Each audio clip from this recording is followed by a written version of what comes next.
أعوذ بالله من الشيطان الرجيم.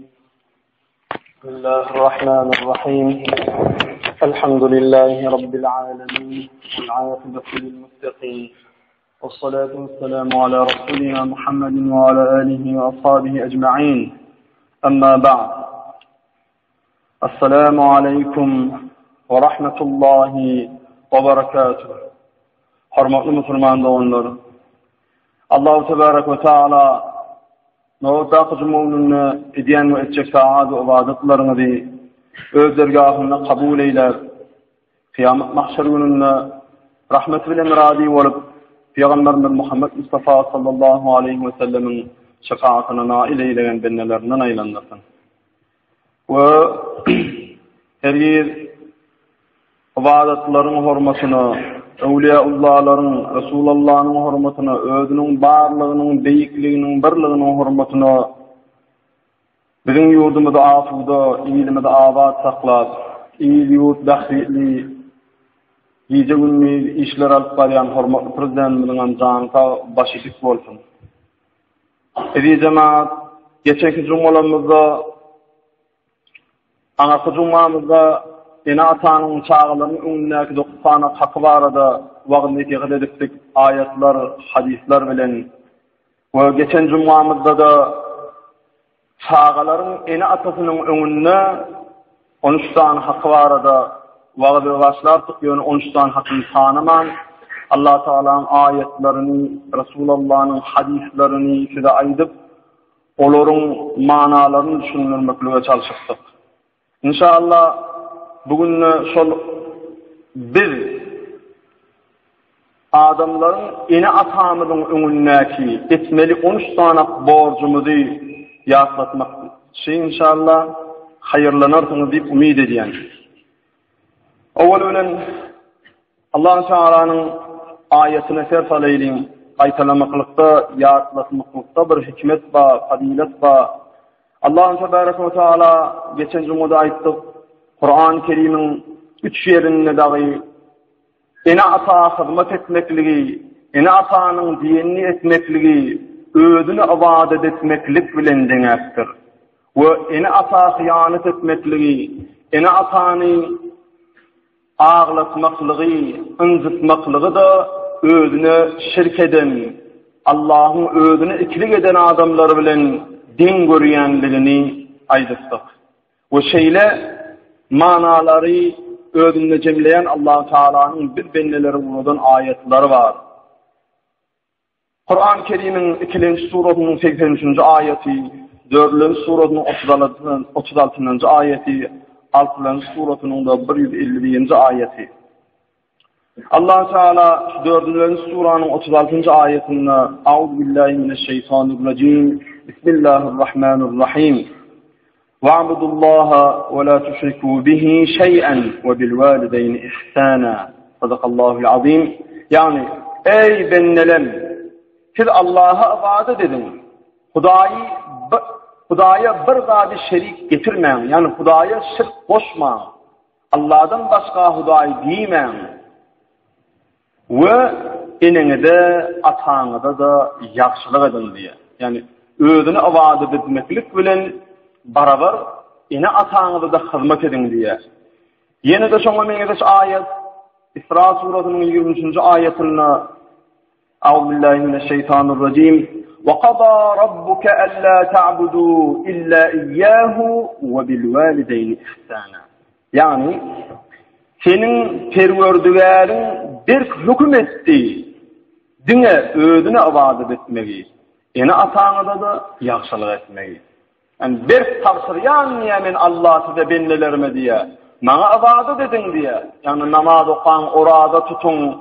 O başka neyme Allah Teala'nın buyuran ibadetleri var orta edin diye de idinlenen.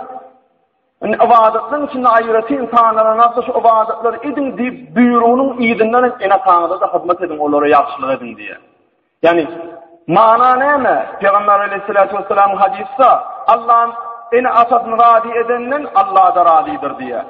Ene atasının kahar gadabını geçiren adama Allah'ın kahar gadabı kalar diye. Mana şu ayetten aliyasını. Yani ma ibadet etsek de enin atanı da ibadet hizmet et diye. Enin atağına hizmet etmen, enin atağına razı etmen, Allah'a ibadet edenin Allah Teala kabul edecek der diye. Hatta bir hadiste aydiya Peygamber Aleyhisselam ne diye? Allah Teala'nın adından aydiya. Eğer diye kıyamet gününü bennem diye Allah Teala benim önümde ken günahı var olsa diye. Yön şunun ecet kalkadı ey Allah'ım şu çağağım bana hizmet etti, beni razı etti diyse diye, eni atıp şundan razı olsa diye, şu adamda beni bir bilen adam olsa, men şunun bana edem günahlarının hem geçen min Rahmandır, Rahimdir, Gafurur Rahimdir, affedicidir diye Allah Teala. Şunun için eni atan hiç ınızıtmalı derken. Edi zaman yine de bir ayeti enişkurli ve li validey ve ilayyel masir. Yani ey benim bana şükür et. Yani benim kadrım bil hem ben nimetleri sana verdim. Yani ibadet etmeklik bilen Allah'ın kadrını bilmeli. Ve enin atağına da şükür et diye. Senin öğrülüp gelecek yerin benim önümdür diye. Yani men önüme gelirken ona men bana ibadet et, enin atağına da hizmet ettiydim sana. Sen ettin mi? Bana ibadet ettin, enin atan razı ettin mi deyip soracakdır, men önüme gelecektir yani. Men senden sorap, hasabatını alacaktır deydi bir şey. Sonun için, enin atana hizmet etmekliği, hükman özünü vacip hasap etmeli. Allah Teala da büyüktür, Allah'ın buyruğu da vaciptir.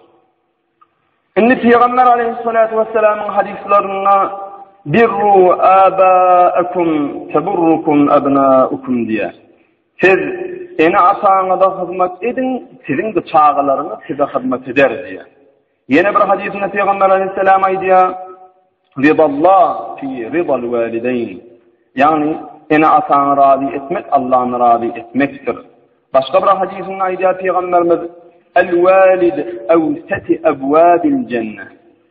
Yani eni ata cennetin ilk ortakı kapısıdır. Yani esası kapısıdır deydiği şu. En atan razı etmeden cennetin hiç kapıdan sana açık değerliydiği şu. Yine bir hadisinde Peygamber Aleyhisselam aydiya, birril valideyni yezidu fil umr. Eni atana hizmet etmek ömrünü uzoldur. Yani eni atana hizmet etmeklerin bereketi şu ömrünü uzoldurdu yani. Bir zaman Musa Aleyhisselam Allah Teala'dan dilettir. Kelimullah da Allah bilen gönül şey ferişte arasında yok. Ya Rabbi deyiptir, men cennete düşecek olsam, men cennette yaşamalı olsam, kız cennette hem tayavanım yani cennette kim bilen komşu olacak olsam, bana şu dünyada görketsene şol adamı. Allah Teala'dan yalvar dilettir şunu. Sonra Allah Teala Musa Aleyhisselam ey Musa deyiptir. Bar plan ova var deyiptir. Şunun plan yerine bir et satılayan yer vardır. Sol kasabın öyündeki et satayan satıcı senin komşundur deyiptir. Şun seninle deyiptir. O sana komşu al senin alli deyiptir. Bir gece komşu alar senin deyiptir. Ama sonra görürsün şun ne hile adam. Ne için senin komşun olyanlığın cenneti diyor. Sonra Musa Aleyhisselam bir şey aldı sonra ova barıya. Yankı diyen yerini satıyor, gassabın oyunu satıyor, gassabın oyunu et satılayan yerini görüyor. Gördü bir adam. Et satıp bolun çağdaşından tiyinlaya. Etini satıp bolundan son, eti kuturmasa bir ayrıtın bir özüne bir et aldı diye, bir gıra bir et ayırdı diye. Çünkü bir öyünle bir hoşluk, ahar edene riyal, özüne. Yankı adama salamlaşıyor, adını soruyordu. Ey de onu niye, melşugul mihman aliyamın diye, alır mın diye. Alır mı niye? Bir Musa Aleyhisselam'ın tanağına ağanca oladım. Alır mı niye? Şeyle bir mehriban adam eken, öyle mihmansılar ki diye Musa Aleyhisselam. Musa Aleyhisselam öyle barandan son iyi içiyorlar, çay içiyorlar onun. Mihman niye sen niye bir çay işte oturuver diye benim bir işim var diye dedim. Başka bir zanneden bir ayal maskalan, zinanı getiriyor, karran bir ayal maskalanı götürüp getiriyor, oturduğun yerde oturduk. Oğudukmanı iydiriye, içiriye, ağzını burnunu süpürüye, elini yuya, oğuduk hizmetini diye. Onun o zahiri ünfiyatyan zahini ekitti diye götürüp, ekidenden sonra diye barsandın, bu topa eşik bilen çıktı, eşiğin çalışıktır eken, bu eşikten bir iyi fiyeliyedi diye, Görül yasa olmalı. Eşikler yuğdu, arasladı, bunu serdi diye. Onun işin bollu diyenden son yankıdan soruya. Onun bir o denanı kim diye. Onlar diye teyade eşiğinin tasvirasını giydiriyor. Bu ayalini de getiriyor da. Bu diyenin edem diye. Diyor. Onun diye doğdu, kısırdı ya, bir daha da diye görülüyor. Doğru ses çıkar diyebilene atma diye sana ayarla. Bir daha diye, ne diye. Onda bula adama diye, enem bana alkış diye. Ey Allah'ım, men şu oğlumdan razıydım. Senem razı ol. Ve kıyamet mahşer gününde men şu oğlumu Musa peygamber bilen komşu etip dua ediyor bana, hayır dua ediyor diye. Musa aleyhisselam bokur doğdu olup gözüne yaşayalım diye. Ey doğun bu usluk diye. Senin cennette elini diye bana Allah-u Teala haber verdi diye. Ve cennette kim bilen komşu olacak diye de sen oğuzuna uğrattı diye. Sen enin dua tavul olup süreyem diye. Allah-u Teala bana cennette kim bilen ben komşu olmalıysam diye sen oyunu uğrattı diye. Sen de ben komşu olmalı diye. Sana buğuşlayan değil. Şu enesinin duasının kabul olanını enesi de eşti diye. Oğlu da eşti. Ve Musa aleyhisselam inşallah kıyamet mahşer gününde cennette komşu olacaktır diye. Çünkü hususan yaş doğanlarımda, yaş soğanları, enilerimde, ağalarımda, hemmemde de değişti. Yani ene ata hizmet etmekliğin foğalını bu dilimde bilen gizi hagünlüğün aydı bu torpilmer. Onun için ene atamı da radi edeyim. Ene atamı da ıncıtmaydın. Ene atanı radi etmeklik, Allah'ını radi etmekliktir. Ene atanı ıncıtmaklık, Allah'ını ıncıtmaklıktır. Allah'ın karşısına gitmekliktir. Allah Teala halamaz. Nauzubillah. Şimdi şu 13 tane işi getirsin o da sana bilmediği zaman şu 13 tane işi ayırayım. Yani hemmemiz ene atamının önünde 13 tane borcumuz var. Birincisi enen atan nemeni buyursa şunu etmeli. Eğer günah iş olmasa. Bir günah iş buyursa onu etmeliler. Yani şundan başka nemi iş olsa şunu etmeli. Günah işini etmeyecek olmam enen atanların katırganmallar. Onu kesin katırtmallar. Allah taklan onu elin kaldırmallar. Yumuşakluk bilen onu doğru yolu çağıracak olmalı. Ervedişinden alıp kalacak olmalı. Katı olmadı mı? Şol günah buyuran işini etme. Yöne bana zulmü buyuruyor, zulm ediyor, uruya, yenciye bana ervediş ettirecek oluyor deyip onu beddua da etmeli der.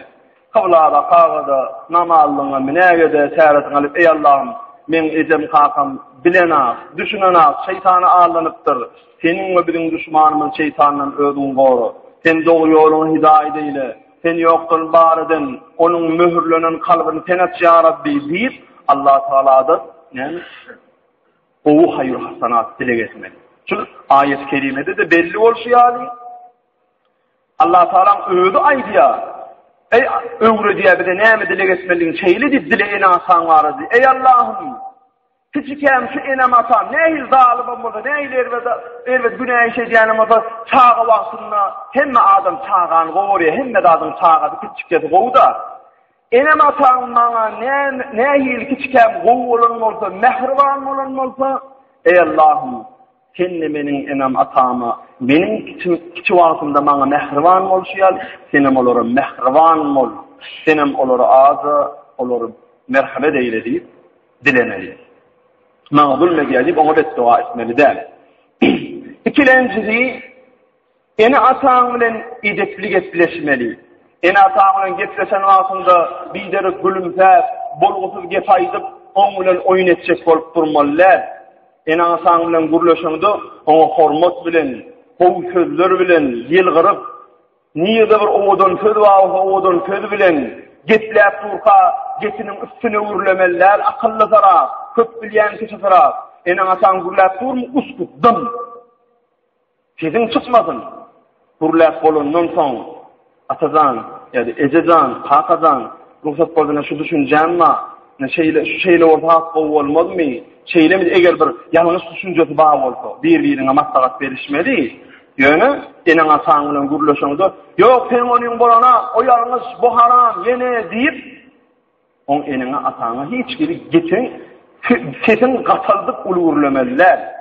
Bu ona edepsiz yanına, enen atağın oyuna girenler yanına bir edep hareketler edip ya bir edep filmlere telede oturmalar, enin atan yanını edepli olmalı. Bu onun edepli, oğudan güzel sözlerle uğurlaşmalı. Üçüncü borcumuz, eni atan gelen vaktında önünden turup karşı almalı. Beysarı oturan olsan, eni atan kapıdan girdini, yerinden turup hormat bilen karşı almalı. Çünkü Peygamber Aleyhisselam ayda, eğer siz bir yerde oturan vaktında sizin seyyidini diyelse diye, nasıl sizin seyyidini diyeni sizin padişahınız, ya sizin başlığınız, ya da sizin ılım atağınız, ya da sizin enenir atağınız. Sizin üstüne de geldi mi diye, oturma diye, diyedetlik var diye. Yerinden turup, hoş geldin kakazan, ya da hoş geldin halifan, ya da hoş geldin ezecan değil, yumuşakluk bilen yerinden turup hormat görünmeli. Muallımına da şunu yağlar. Çünkü o sen ılım atağın. Üçüncü borcumuz, dördüncü borcumuz, enenizin atağınızın elinden oğuşak durun diye. Hususunda bayram günleri var. Kurban bayramını, Cuma gününü, orada bayramlarını ya bir toyda da hasta, enen atan elinden öpüp hormat ullukan. Ya da bir udok yolu gidecek oldun, enen atan var, kakazan edizden mena bir işme olun, plan yer, plan olayeti var yani, bir akfasa böyle var, yaslevede var, elinden oğuşak, onu hormat edip, onun akfasa temme dadın enen atanın masalı tutturmalı. Enen atan hem ise elini oğuşak, onu hormat koymalı. Beşincisi, ene atağının avrayını taklan diye. Ene atağın bir avrayla adam olsa, senin o kazino var, futbolu, top koyup görün olsan, ayla var, öyle var, spor, Türkmen bedevlemede sinedip bir kuvanup buysan bana dereyine, o taklar planat kırıncı gelse hemen plança koyan, planat iyi gelse plança koyan. Enen atağın avrayın, ay planın oğla, plana öldür, kova adam, plana yala, kova yala maskala olayın, oğla plan tüslüğayımın, gıyda plan tüslüğayın, ceza bir avrayın namalı adam olayın, o gıydın ehiyle yarmayalamaz, otayını darıya inip, utonsuzluğa on gıydı, en atasını gelişeyen dağıt derlerle, en atasını ileteli diyeke diydirip, enen atağın avrayını ters hareket etme. Enen atan avrayını saklayacak olmalı. Haysı bir zadi edende, şu enen atanın salih bir eden amallarına ısınat getirecek olsa, öyle beylik böyle çağılarına mağaranat diydirecek olsa, şundan saklanacak olmalı. Aslıncı borcumuz, enenin atanın ne mi isteti, şunu diye verin diye. Şimdi bu qarran vasıları, ödünün qadanç edip bilmeyen vasını değişsin. Öz qadanca diyen vasını enen atağından sen məhter soran, enen atağın seni terediye, sen gerek zadın öyle, seni giydiriye, seni içiriye, seni enen atağın qarrab, öz qadancını öz edip bilmeyecek yağdayı pensiya çıkanına qarran vasını, barda isledi mi diye. Şunu gitti qadancın var, şunu Allah ver diye. Näme islese geydir, näme islese iyidir içir. Çünkü olum seni kiçi vaktında şeydip kemala getirendir. Yedilencisi, enenin atağını bilen henne dadı maslahat edin diye. Bir yere gidecek olsan adam, bir iş edecek olsan adam, bir dağının başını tutacak olsan adam, birini öğrenecek olsan adam, birini durmuşa çıkacak olsan adam, ene ata hiç atan öz çağatını elbet dadı maslahat vermez. Ene ata mehribandır, ene atağını bilen maslahat edin. Şu bir dadı maslahat edin dedi, oğlum şula şeyler ektir deyip, sen karşıyına şu maslahat ediyen dadına karşı çıktı mı? Sen öz üstün biterine teretme şun karşı çıktıyan dadın, senim gitti gür. Neymiş inamasam şun diyekedir, şunu bir hakikat bağı olaymasın neydi? On karşına çıkmış, ayna maslahat salyanım var, karşıyma çıkyan, o plan tüslü, bu plan tüslü deyip, on karşına çıkma. En anlatan bir zatıydım, o duygurdur. Ol seni özgüsünden emdirenler, ol sen on bilinden sızansın. Sen on mukaddesindir o sen. Maslahatın sonra, maslahat bilse şol işi et, maslahat bilmese de eden adamlar durmuşta görüyenlerdir efendim. Näme Türkmana adı bir söz var, ulun diyenlik milik ular diye. Bir zat diyeni, Belki yanlışık biler enin atan. Onda yanlış yanlığın suudur. Atadan en azından sen ön şunu fikir ediyen ona şu şeyle oluptur, tövbe ediptir, şeyle oluptur, eyle oluptur diye maslahat et. Onun enin atan böyle zor, onunla bol ya oğlum deyip maslahat verdir, onun et şolu işi. Yani alıp duran yerine sözünü kesip, on maslahatını kes, maslahatını al. Enin atan maslahatını alman, akbatını alman hareket etme diye bunu anlamda. Yani şu aydan, unuşlayan hakkımı da mediği cemaat, geçen cumamıda aydan ayetlerimiz, geçen cumamıda aydan hadislerimizin neticesini aydınlayan dağıtlar şular. Çoğun neticesine çıkarılan hükümler şular. 8. borcumuz enemeden atamızın önüne, ene atan yanına mihman gelse diye dik durup hizmet edin diye. Ene atan yanına mihman gelenine, yönü onun yanına oturup gefindin gelecek olup oturmalılar. Neme gerek orada elini yumalı mı? Önüne çay getirmeli mi? Neme etmeli olsa, enin atan yanına gelen mihmanı dik durup hizmet etmeli. Çağalar vaka, oğluğuydu vaka, algab öl çay demler diyorsa, öyle külyon kayalıp diyorsa o gelişmez. Enin atan yanına mihman geldi mi, oğlu mu, geldi mi, gıydı mi, terimzan verip şon yanına hizmet etmeli, mihmanlarının yanına yüzünü yerine salmalılar. Dik durup hizmet etmeli. 9. borcumuz, enin atan buyurmağı, enin atan buyurmağı govurcuk bir işini, buyurmağı govurcuk bir işini, yani enin atan, bar oğlum planladı, şu iş etsen ben senden şeyle hoşal olurdum da deyip, şu işi diydirmen buyurmağı edecek olur. Enenin atanının näse yazıp gördüň bilýän-de nämen gowurýar, nämen erget görýär, nämen gowur. Şu gowurýan zadyny buyurmaka şonu ýerine ýetir. Ogluma şu iş buyurýarly diýip baryp şol işi ta buyurjak bolup durka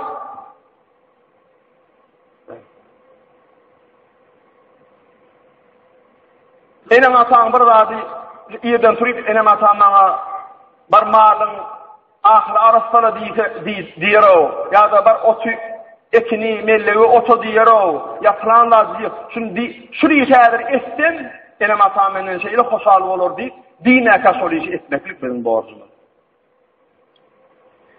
10. borcumuz, enem atan buyruk verse, dirrev lebbeyk deyip cevap verindi. Ve diye algaq şolu işin yerine etsin. Barda esti enem atan, buyursa bir işi. Oğlum ya zeydim bar planları getir ya da plan yer bar kay ya da plan iş ettiyse hadir ederin çinne ederin deyip onu giydirip füzüdünü gadagını kaçırıp içini bağrını yakıp etme. Diyen vakın lebbeyk bor kakadan bor edeceğin di ve bor deyip ama kapıdan çıkıp gidiyen çaya üntünü bölmeyen çaya bor deyip ağırlama onu. Hemen ılgan soruyu canın bilen yapışıp näme? Şol işi ılgat et. Derrewem, hakikaten meni öyle işe edendim, ededen meni anasın diyen bir işi ettim. Inni näme deyini de yine de onun iş talep et. Ana şu da bizim borcumuz. 11. borcumuz enemizin atamızın önüne, ene ataňyzyň dostlaryny siz köýüň diye, ölünden soňam diye olur bilen gatnaşyň diye. Peygamber Aleyhisselam'ın yani geçen cumada aydypdym, bir adam gelýär, bir sahaba gelýär. Gelip ya Resulallah diye men kän safarda boldum. Enem atamyň hizmetini edip bilmedim. Ýöne en atam gowurýardy. Enem atam da meni gowurýardy. Ýöne men kän bir enem atamyň hizmetini edip bilmedim. Inden ölüpdir enem atam. Men ýokdum. Men enem atam ölünden soň näme o hayır hasanat edip bilerim. Näme hayır edip bilerim diye Peygamberimiz aýdypdyr. Gitdi onuň gabruna ziyaret etdi. Gabruna ziyaret et we enem atam ruhuna ayet oku, Kur'an-ı Kerim oku. Bir garip adamı bir sadaka ettir Allah Teala sana sevap verir. Yani şu sevabım inen atağına bahsettir. Ve inen atağın neyine sana vesiyet eden olsa ön deyiptir. Şunu yerine yetir deyiptir. Ve eğer deyiptir inen atağın katlaşan adamlarını vurup taçaklı zarmıklı katlaşan vuryan adamlarını tanayan olsun. Şolarla katlaş deyiptir. Inen atağın şunu şu işi içersen vesiyetini yerine yetirden o gavrına barıp ziyaret edip onun ruhuna ayeti öğretip durdun. Onun govurup katlaşan adamlarla katlaşsın, enen atan senden razı olur diyor. Şunun için Bir wagtlarynda da ene atan söýen gowuran adamlaryň gowur ölenlerinin soňam olarlar ara gatna. Şol ketmede gatna. Şonu ene atan senden razy bolar inşallah. 12-nji borjumdan önen atan ölenden soň olaryň diye dilegini etmeli. Bir wagtda hyzmat etdim, aýmen bir wagt ene atan razy etdim diýip çäklenmeliler. Ölenden soň ene atan dilegini ey Allah'ım ene matamyň eden işler, günah işler bawazy gabrda azap bermäge bar. Onuň gabryny nurlandyra bar. Ey Allah'ım ene matam näme ýalňyşlygydan bolsa sen onu afw ede bar. Sen mehribansyň, sen merhemetlisin, sen rahimdarsyň diýdi. Her gip ene atan ölenden soň onuň dilegini edip durmaklyk biziň borjumyz ekeni diýdim ha. Hatta Peygamberimiz hadis-i şerifinde de aýdýar, ene atanyň da jumhurun diýe. Hemme onu ziyaret etsek bolýar guburuny, ýöne etaati Peygamberimiz gowurupdyr. Jumhuruna şu günleri ene atanyň guburuna baryp şoňa ziyaret etmekli. Şu taýda bir daýatda da ene diýjem ha. Kabry ziyaret etmekligiň özüniň bir tertibi bar. Indi käbir ýalňyş düşünjäge diýen Wahhabi düşünjesine diýen doglanmazda öwliýa ziyaret etmek haram, öwliýa ziyaret etmek bolanak, öwliýa ziyaret etmeklik sünnet edýjem ha. Peygamberimiň buýrugy, ýöne şol öwliýa barandan soň şol öwliýalar ýatan ulamanyň hut özünden bir zat dilemeklik haram, şirk billah. Emma şol öwliýa adam bir wagtynda hakykatdan Allahyň dostu bolup pirlik derejesine ýeten bolsa, bir wagtynda bolmajak bir işi ey Allah'ım şu işi et diýip Allah'dan dilen bolsa, meselem suw çykar, plan da etdi. Yani bir keramet görkezip keramet eýesi bolan bolsa, ölenden soň şol adamyň guburunyň ýanyna bar. Ey Allah'ım şu edi dostuň hormatyna maňa plan da bermi diýmeklik dogrudur. Weya ey öwliýa adam, ey pir adam, seniň ruhuňa ayet bahşetdim. Senin ruhun şahat bolsun. Allah Taala onuň men yüzüm ýok. Allah'dan dilek ber diýmeklik. Şol dogrudur diýjem ha. Wesile diýilýär. Inni kabry ziyaret etmekligiň özüň tertibi bar. Birinji bilene aýal masgalalary hasire günlerde dogry bar. Asıl Peygamberimiz kabra baranyňyzda asıl maksat kabrdan ibret almak. Menem bir gün toprağa öwrülip şeýdip gömülmelidir. Haram işlemden el çekeyin. Şu kabra giremden soň kötülüklerden bolmaýyny, toğal işleri özüňi hüwetlendirip, kabrda sana ziyan geldi haram işlerden taklanyp, şu kabrdan menen bir gün kabra gelmelerini ibret almakla. Etaf sünnet şul.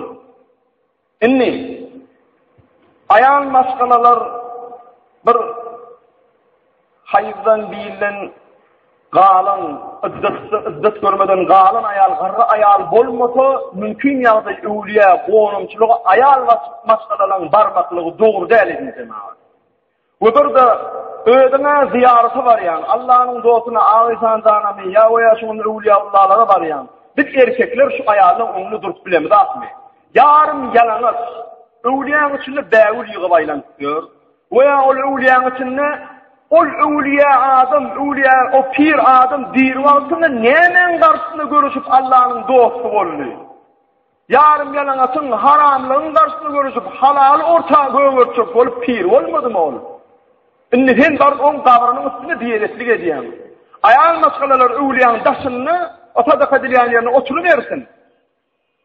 Allah Taala güýji kuwwaty hemme rady etiýär. O guburuň daşyna aýlanmakly şertler aýal masgala.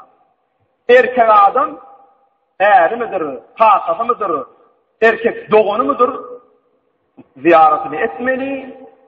Näme dilebi baramasa Allah'dan dilerlermeli. Öwliýaň üçin aýal masgalalaryň, hususan ýas aýal masgalalaryň, gyýyp masgalalaryň yarım ýalaňaç bolup gezmekligi edýän, etjek bolýan towagynyň nun ispeti barabary günä bolýar saýda. Nauzu billah. Şu zatlary bir erkekler bir öňüne aljak bolýan diýjem ha. Öwliýa ziyaret gitdiňiz aýal masgalalaryňa oturdum, sadaka berýänler otursunlar, hyzmat etsinler. Şu ärine äri veya erkek dogany veya hasasy Sogadiş etse, şol sogadiş edýän erkege hyzmat eden aýalyň sogaby da ärine mi sogabydan mı şoňa baryp durýar. Bir aýal masgalalar mümkin ýagdaý öwliýa barmasa goýýar. öz oğul meselen bolup 60-70 yaşdan geçen bir garry zenany öz oğlunun bağlatynyň dadynyň öddet görmeden aýyrlan. Yani ne çağa doğurmana ýagdaý ýok, garran, wagty geçen öddet görmeden ay başı görmeden galan ayal masalan öwliýa barmasyna kendi riyany ýok. Ýöne ondan öňkü ayallan, ýaş ayallan öwliýa barmasy, gonumçylyga barmasy dogry däl jemaat. Barıp biler, gonumçylygyň daşyndan ayet tewir edip, son Kur'an-ı Kabir ruhlarına bagş edip, veya şu öwliýadan Peýgamberin sünnetini ýerine ýetirip, gabrstandan owra salmaklygy dogry onu garşy edemi da. Yani içine vardın, daşına vardın, yarım yalana olup barmalılar, namaz okandı, mescide gelende ne yapıp var yamadı, o tamam sonu yal varmalı. Eğer bilmeyen bolbiler, sabırmayanlara ayarmasalarımız, biz öwretmeliz onu. Teverat süpedi var bittirmeyi, ya diyor men ziyaret ediyen, öwliya var yani deyip arşitimiz ayıtmalı şu da aslında. Bir şu da üstünde durmalıyız cemaat. Şimdi kavra ziyaret etmeklerin çok adi tertip ediyor cemaat. Peygamber Aleyhisselatü Vesselam'a Cebrail Aleyhisselam'a uğradıktır kavra ziyaret etmeklerin. Baryan, inni kabırdaki yatan ölüyünün yüzü kıvıla vakit duruyor. Onu biliyorlar. Başı ucu tarafından baryan da yüzüne geçiyen. Arkan kıvıla oluyor, yüzün ölüye taraf oluyor. Ölüyün yüzü sana taraf kıvıla vakit duran orada. Ayak uzurağı, köylüğünden ayak uzurağına tarafa geçiyen de dik duran yerinden şu ölüyün yüzüne bakıp ayet suyu ediyor. Ruhuna bağış ediyor. Tövret bolağından soň arka tarafına geçýändi, şo saat oturyp ýene de oturup aýdy. Ýasin okuyan, tebarrak okuyan, bilýän dogalyk okuyandy, ruhuna bagş edýär. Şonuň ruhunyň şat bolmagyny dileýär. Bolly. Owra talýandy mene bir gün gelmeliler diýip, haram işlerden saklanýan halal işi köp baş başa. Ana tesiri şeýle edýär ha. Inni 13-nji ýagdaý. Peygamber Aleyhisselam'ın hadislerinden joşan bu hükümler enen atan wesiýet eden bolsa ölünden soň şoň wesiýetlerini ýerine ýetirmeli biz jemaat. Hani 13 tane borcumuz bildik. Inniki cumamızda da 13 tane etmeller dağıtlamadan üstünde durur biz jemaat. Ve en asadın ınzıtmaklıkta näme haramlyk, näme erbetlik çykýany şonuň hadislerini aýdy. Termi şu bir rivayet kiçik bir hikayet bilen jemläşmeli biz jemaat. Peygamber Aleyhisselam näme diýär? Ene asadyna hyzmat eden adama diýär Allah Taala dünya kıyamatda däl diýär. Şu dünýede de hödüýürni berer. Näme togawalyamady? Cennetdäki berjek hödüýüriniň gowbatlarynyň bir ödünjini, avansyny şu dünýede de berer diýär. Muňa mysal 3 tane ogly bar eken biriniň. Asasy enese öň ýoğulun kiçik wagtynda asalary garraýa bolýar. 3 oglanyň biri aýda hiç alasy gelene, iki elektrik kärmer göwn eden masaladan arkyny asasy gelýär. Üçün biri salih oğlan eken atamı men öldüm tereccüt deyip atasını öldüğünü diye. Atasına hizmet ediyor. Ölünce hem de dağını edip atasının alkısını berekallahu oğlum tanır yakasının alkısını alıyor. Ölenden sonra düğüş görüyor. Düğüşünde bir adam gelip ey oğlum diye plan yeri bardı diye gaz diye sosayda bir dinar bir altınla gıdıl var diye şunu al diye. Edena ikilenci yıllık düğüşüne geliyor var sosayın ed ön fiyalı plan yerde bir yer var diye şunu gaz diye sosayda diye bir altınla gıdıl var al. Üçüncü yılın düğüşüne gelenden sonra gidiyor. Şunda bir hikmet var o diye de. Şu diyen yerini talgı vereni düşünürse adamın talgı vereni yerine var ya şu kadar al ya. Bir ucuksuz bir kiçirak bir kadın. Çoğunun geliyor ağız otuyorsa kapısına bağır satıp geliyorlar. Az bu balık şu kadını ağız bir kadını şu balığı satın alıyor. Balığın içine alırsalar ölürün imellerini. İçine alırsalar vansında balığın içinden hem de balıkta bulunarak belli bir balıkta içinde almaz oluyor. Bir lansana kımmatta. Almaz çıkıyor. İki tane. İki tane. Şu almazı aliyadanim bağdara edip satacak oldu. Hiç garip da öyle.